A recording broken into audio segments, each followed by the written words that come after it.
بسم الله الرحمن الرحيم. الرحمن علم القرآن، خلق الإنسان، علمه البيان. الشمس والقمر بحسبان، والنجم والشجر يسجدان. والسماء رفعها ووضع الميزان، ألا تطغوا في الميزان. وأقيموا الوزن بالقسط ولا تخسروا الميزان. والأرض وضعها للأنام، فيها فاكهة والنخل ذات الأكمام. والحب ذو العصف والريحان، فبأي آلاء ربكما تكذبان؟ خلق الإنسان من صلصال كالفخار، وخلق الجان من مارج من نار. فبأي آلاء ربكما تكذبان؟ رب المشرقين ورب المغربين، فبأي آلاء ربكما تكذبان؟ مرج البحرين يلتقيان، بينهما برزخ لا يبغيان. فبأي آلاء ربكما تكذبان؟ يخرج منهما اللؤلؤ والمرجان. فبأي آلاء ربكما تكذبان؟ وله الجوار المنشآت في البحر كالأعلام.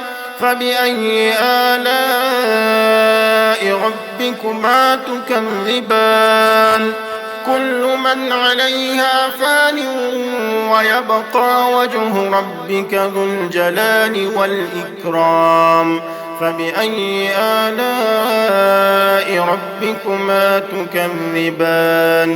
يسأله من في السماوات والأرض كل يوم هو في شأن. فبأي آلاء ربكما تكذبان؟ سنفرغ لكم أيها الثقلان.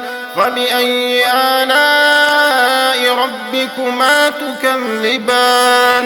يا معشر الجن والإنس إن استطعتم أن تنفذوا من أقطار السماوات والأرض فانفذوا، لا تنفذون إلا بسلطان. فبأي آلاء ربكما تكذبان؟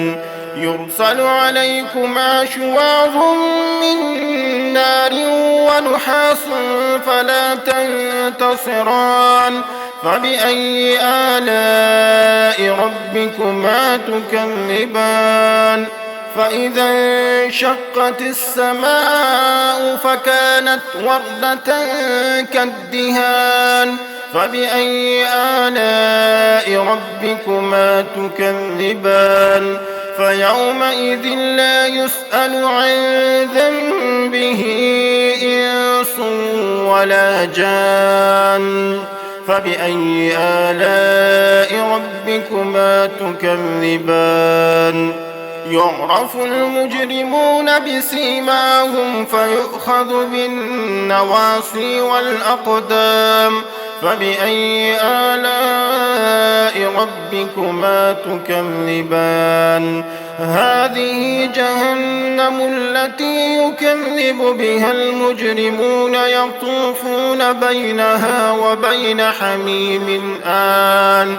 فبأي آلاء ربكما تكذبان؟ ولمن خاف مقام ربه جنتان. فبأي آلاء ربكما تكذبان؟ ذواتا أفنان. فبأي آلاء ربكما تكذبان؟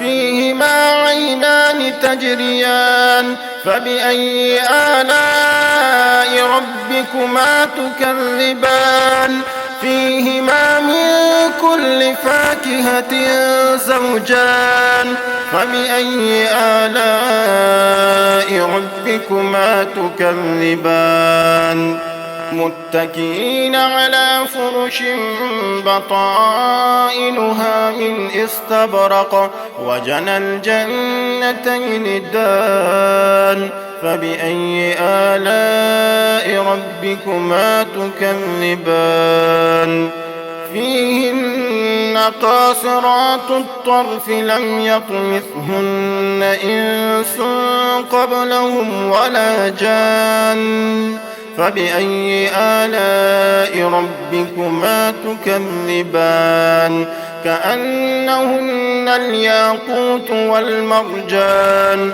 فبأي آلاء ربكما تكذبان هل جزاء الإحسان إلا الإحسان فبأي آلاء ربكما تكذبان ومن دونهما جنتان فبأي آلاء ربكما تكذبان مدهامتان فبأي آلاء ربكما تكذبان فيهما عينان نضاختان فبأي آلاء ربكما تكذبان فيهما فاكهة ونخل ورمان فبأي آلاء ربكما تكذبان فيهن خيرات حسان فبأي آلاء ربكما تكذبان حور مقصورات في الخيام فبأي آلاء ربكما تكذبان لم يطمثهن إنس قبلهم ولا جان فبأي آلاء ربكما تكذبان متكئين على رفرف خضر وعبقري حسان فبأي آلاء ربكما تكذبان تبارك اسم ربك ذي الجلال والإكرام